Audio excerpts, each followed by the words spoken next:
ಮಕ್ಕ ಮದಿನದಾಗ ಬ್ಯಾಟಿಗಾರನೊಬ್ಬ ಮಾಡ್ತಿದ್ದ ಜೀವನ, ದಿನನಿತ್ಯ ಬ್ಯಾಟಿಗೆ ಹೋಗುವನ, ಗುಡ್ಡ ಗವ್ವಾರ ಹಡಿವಿಯನ್ನ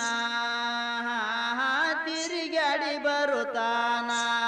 ಗುಡ್ಡ ಗವ್ವಾರ ಹಡಿವಿಯನ್ನ ತಿರುಗಾಡಿ ಬರುತ್ತಾನ.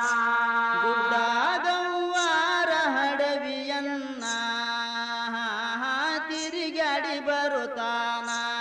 ಗುಡ್ಡ ಗವ್ವಾರ ಹಡಿವಿಯನ್ನ ತಿರುಗಾಡಿ ಬರುತ್ತಾನ. ಒಂದಿನ ಹಡಿವ್ಯಾಗ ಮೇಯ್ತಿತ್ತು ಚಿಗರಿ, ದೂರದಿಂದ ನೋಡ್ಯಾನ, ದಾರಿಗೆ ಒಡ್ಡಿದ ಬಲಿಯನ್ನ, ಇಂದ ಬಂದು ಒದರಿ ಗುಲ್ಲೆ ಬಿಷಾನ.